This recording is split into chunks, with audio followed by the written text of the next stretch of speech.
Hi, y'all. It's Bridget Cutchall with Real Things Living. Today, my guest is Cathy Derksen. She is the founder of Inspired Tenacity, and she is dedicated to improving the lives of women. Can you say hi, Cathy? Hello, hello. Thank you for having me. I love what you're doing. I'm so glad that we connected. Cathy is very engaged with her community and trying to help women. We're especially in this phase of our life that we're in, right? I shouldn't say not everybody who's listening could be, but we're both in the latter part of our phase in our life, Middle. right? I don't want to say older, right? It's a people call it a season too, right? I think that's a good word for it. It's our season. I don't like to say that I'm Or in chapter. I like it to chapters the better. next Yeah. chapter. We're in the next chapter and how to deal with life, and life is constantly changing, and it's nothing new. And it's just that's probably why you use the word tenacity. You have to have tenacity, right, in your life. And my biggest question is to create this platform. What inspired you to like bring women together, right? What inspired you to do this? Was it a personal thing? I'm just curious. I think it started just over 10 years ago now. I was in a position where my marriage was very toxic and abusive. I was in a workplace that was also a very negative, toxic environment to be in. And I just kind of hit that time in life when I started thinking, okay, what am I here for? Like, is this it? What am I supposed to be doing? And so it really kind of sent me on this path of thinking more about who am I, what lights me up, what makes me feel like I'm being valuable. And at that time, I think part of it was that I was in the middle of my own divorce and upheaval.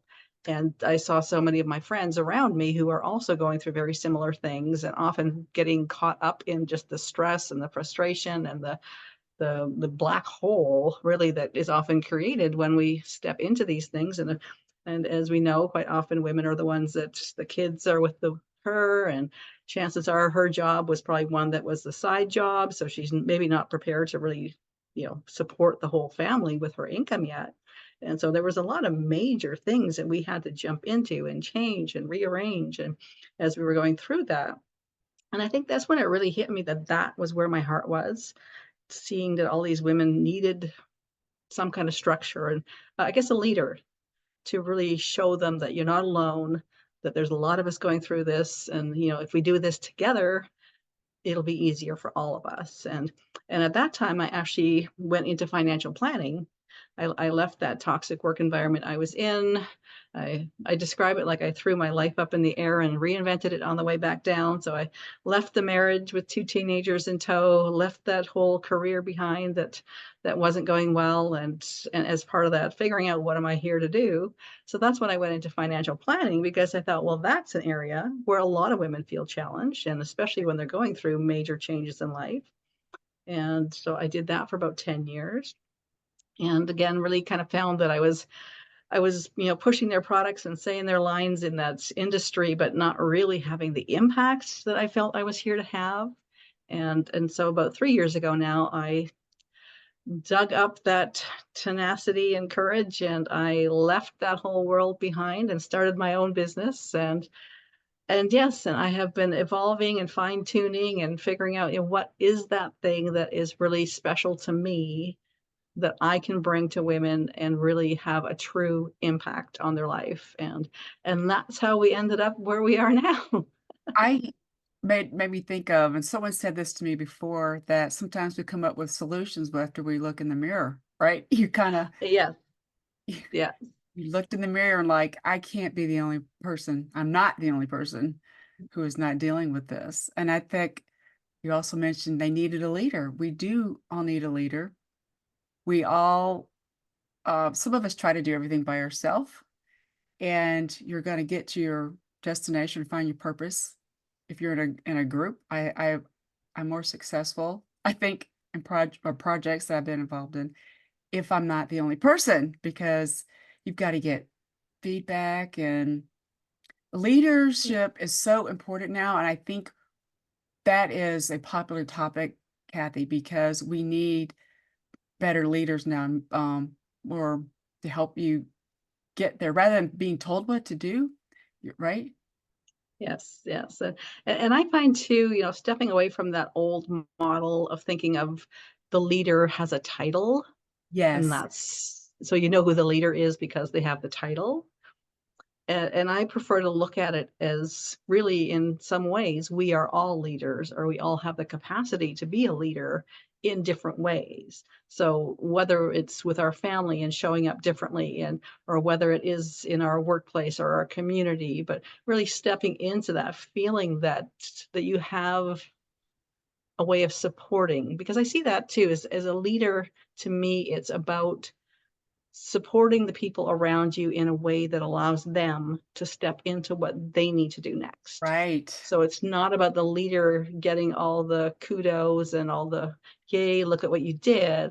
It's about really lifting the people that are depending on you or looking to you, and really helping them step into where they need to be.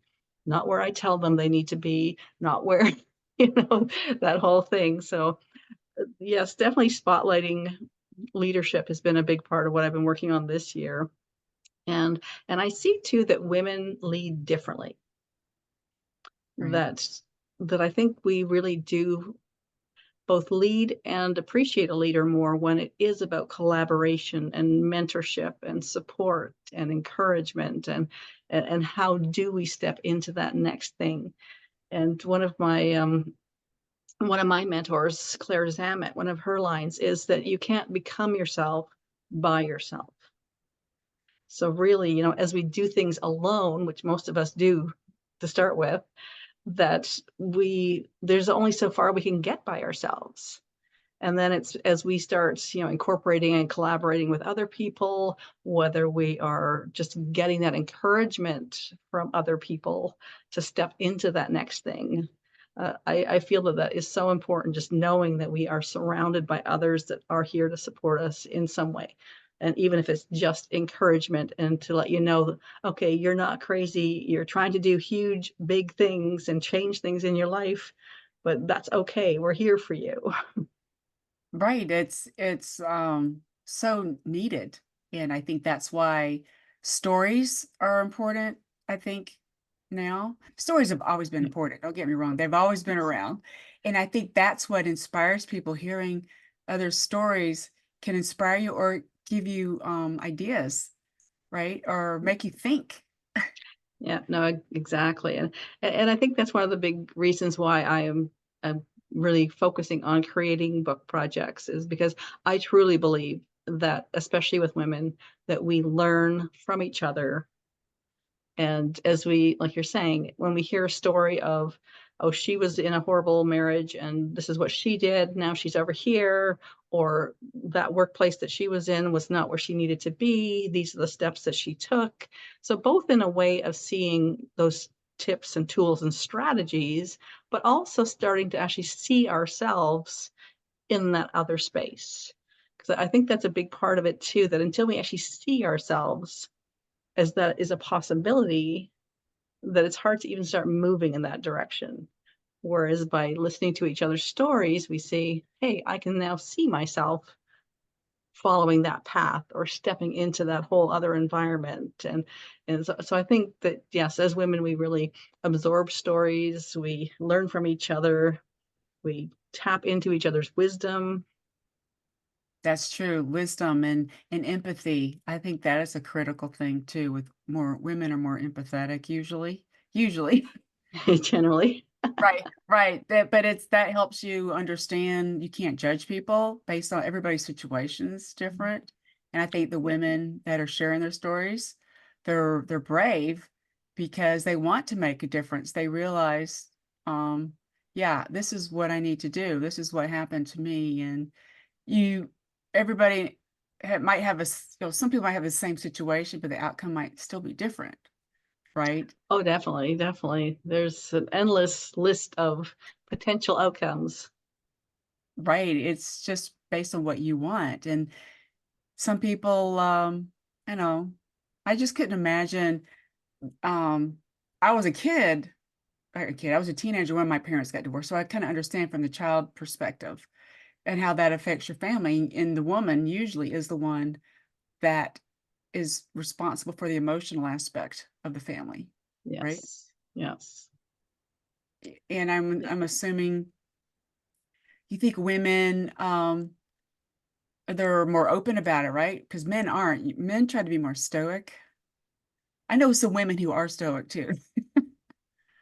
And yes, and I mean, obviously, we don't like to generalize on everyone, but Right. I think that we can say that in most cases that is the reality, I and think it's whether so it's because men just don't feel that it's safe for them to be anything besides stoic, and they would rather be more vulnerable and empathetic, and for a lot of women, I'd say that they're being stoic is something that's at parts of that time are critical because you needed to have yes. that Oh, it's not a strength of just moving right. forward. It's not a bad thing. I think my mom was pretty stoic, but I just what I was saying about some people badmouth guys who are open.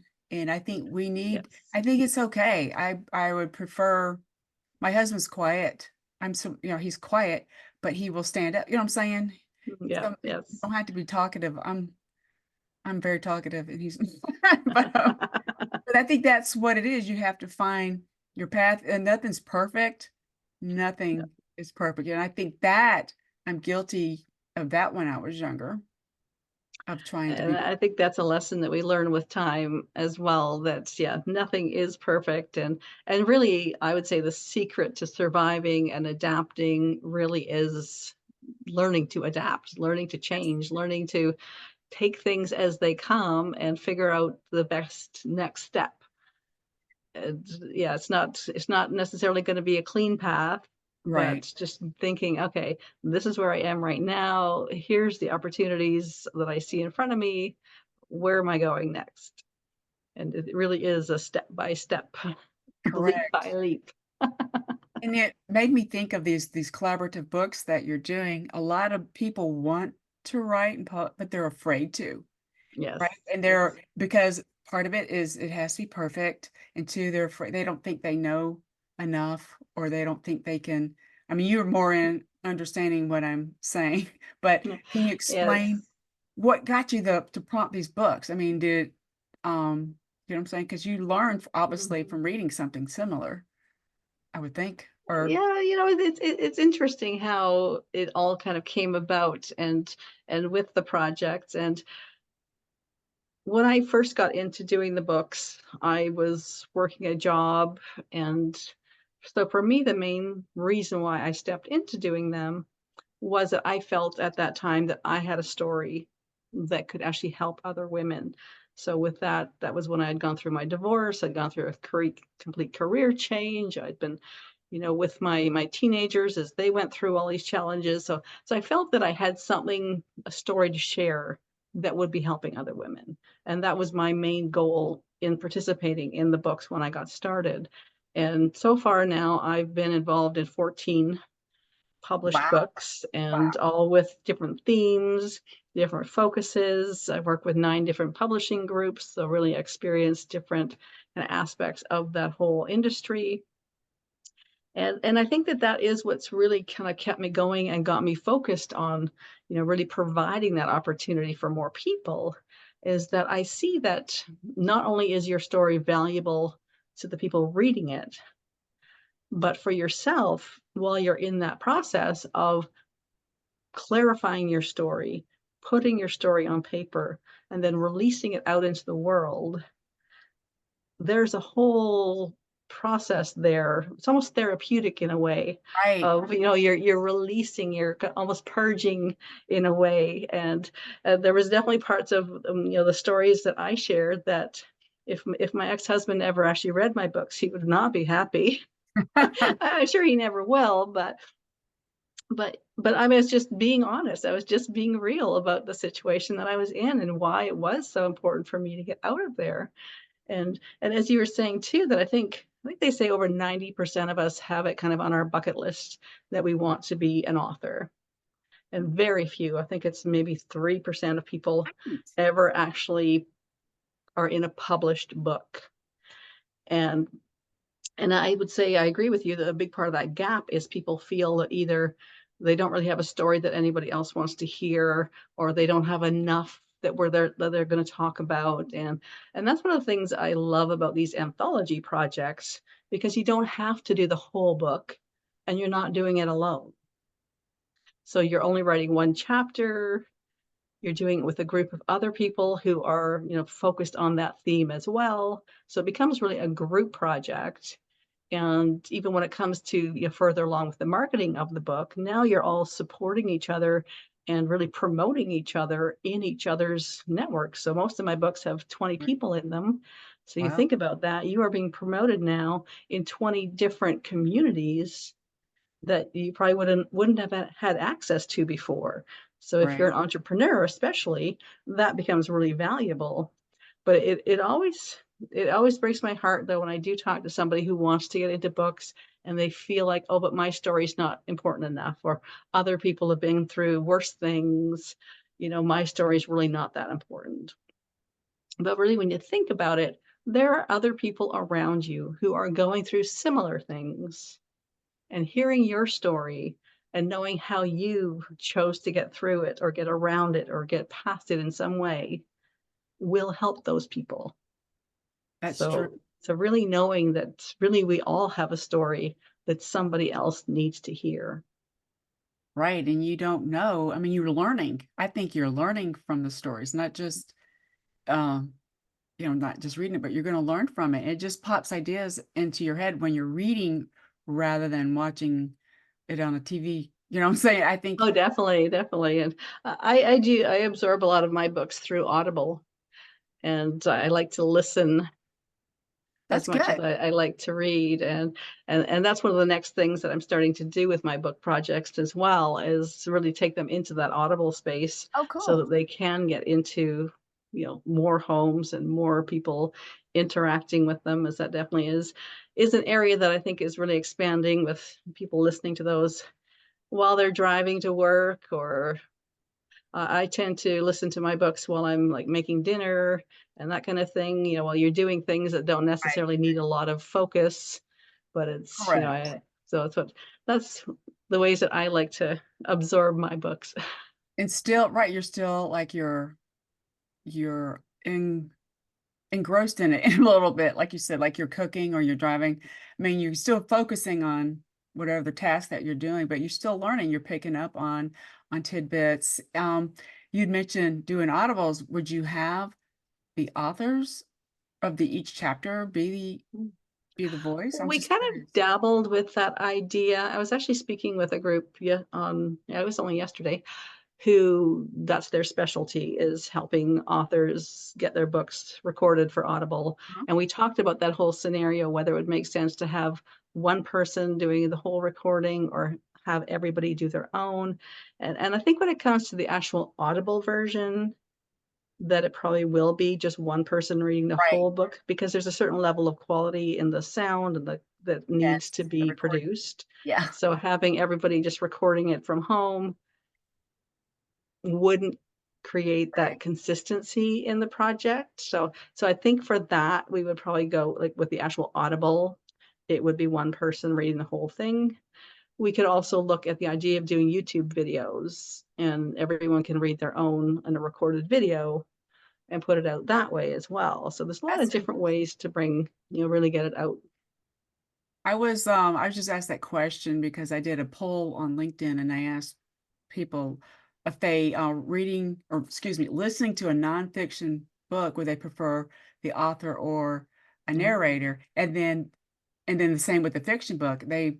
The answers were they prefer the actual author for nonfiction, but for fiction, they would prefer a narrator or yes, professional. yes. Someone But who's actually trained in doing character I voices think and I think you're right, though. The YouTube videos would be good with the face of the author, but the book itself, we're not going to know. They're going to read the chapter and then state who the author was, whoever the narrator, yes, yes, exactly. and All that then would be included. they could change the tone a little bit based on how the author writes. Yes. Yeah, exactly. Exactly. And just so I can put my vote into your poll, Yeah. I for most books, nonfiction, I do like having the actual author read it because I find that they know more where they want to emphasize certain things or pronounce things properly, which is another big thing. Really my That's pet true. peeve of the Audible when you're listening to someone who mispronounces a word over and over again. It's like, oh, come on. Can Right. you practice this? And so yes, so for nonfiction, I generally prefer to have the actual author reading them, but I do find that the quality of the voice It's is important. Yeah, you don't so want important. yeah, And so I would say that if you're someone whose voice is not one that people can listen to for long periods of time, annoying. that maybe you do let somebody else read Yeah. it. Because there's definitely been books that I've picked up that I was really excited to listen to. And I've got 5 minutes in, I was like, I cannot listen to this voice. So I think sometimes you do need to take other choices. But like for instance, Brene Brown, I could not imagine anybody else reading her books. And she does such an amazing job of it. And especially I love it when with the Audible where she kind of strays away from the written book and talks directly to the listening audience with something that's not in the written book. I've done that with my book. So I did a couple, but because you're just because I wrote this, and then you're like, oh, in the back of your mind, you're like, oh, I forgot. I should add a little add-on to this, and Exactly. it's a bonus. Exactly. And you wouldn't get that if it's just a narrator. Right, correct, because they don't know, they didn't live that story. And They're I getting just paid to do it word for word. They're not getting paid correct. to ad It's lib. still fine. It's still fine, and you still have to have it edited, even whoever is narrating it, the you still have to have it edited, Yes. and that's why Yeah. you All it's the production. important to not gloss over that aspect as well. Yes. Yes. Editing Well, is, exactly. It needs to be professionally finished and edited and I mean, produced and same with the I just like this idea, what you're doing, and especially you mentioned I would watch the YouTube videos with those different women talking. Um, right. Yeah. Another thing I was thinking, just I'm just sharing this, if you do the audio versions with videos, you can put a Roku channel doing that. I don't know if you knew that. If What you was heard that? I about didn't hear you. Roku, Oh, um, yes. you can Yes. do that, but I think it has to go through Vimeo to do it that. I'm Oh, just does throwing that it? out there Okay. for Yeah. your Yeah. business. No, But we'll start have to off look at all with that. obviously YouTube, get this, see how that works out. But YouTube is the huge, huge platform that people go to get answers and training. I should say training, but it's been used mostly. It's not used for music anymore. That's a good point. You're right. Yeah. It's used for, I should say, training, but to learn things. And I think it's just wonderful that you're doing. And I guess the one takeaway that you want to share with the audience is what kind of impact are you expecting for those that are in your program? What is at least one takeaway? Well, I'll give you a couple. So I would say for everyone who's in the books, whether they are an entrepreneur and promoting their business or they're just someone sharing their story, like how I started, in both cases, I would say that there is that almost therapeutic process of putting yourself on paper and stepping out into the world like that and a different level of confidence even in who you are and what you're putting out. And for people who are entrepreneurs, a big part of it is an amazing tool as far as marketing goes. It puts you into a whole different category of entrepreneur. When you can put right in your profile that you are an international best-selling author, that immediately puts you into a different category in comparison to other people in your area. And when it comes to the level of visibility that we can create, going back to the idea that there's 20 or more people in the book that are now each promoting each other through this process. And we always bring in opportunities for other speaking, whether it's podcast guesting or summits or speaker series. So really adding all those other benefits that come with it. And of course, like everything in life, you get out of it what you put into it. So if you're someone who does take advantage of all the different opportunities that come from it, then you will see amazing shifts and changes. I mean, I look at like what I'm doing right now in my whole life, it's all here because of the books that I've been in. That's And awesome. I think that's a beautiful thing, and definitely I hope it inspires and motivates people to, even if you don't have your own single book, but at least you can be part of an anthology. Mhm. Because people learn and about so much, and they're learning about other, like you said, entrepreneurs. You just don't know what's out there. There's a lot of opportunities in our world, and you just want to make sure it fits with your purpose, like you're doing, Kathy, right?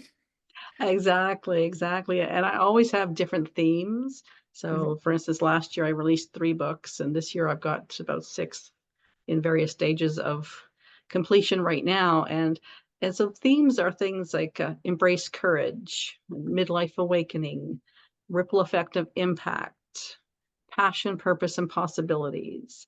So they're, themes that you can be sharing your story and what you've learned along the way in a way that, is really inspiring and helpful for the reader as well. And even one of the other ones I've got going right now, the stories will be made up of women whose businesses support women that are going through different career transitions. So Right. whether it's, going up in your career, whether it's going into a completely different field, whether it's becoming an entrepreneur, but what are those tools and strategies that these women will need for making these shifts? So the book will be made up of those kind of chapters. So always something new coming up and different things going on. I love that. I love that you're doing this and you've done started Inspired Tenacity, and it's like a great publishing and production environment to help women. That's really how I see it. Yes, exactly.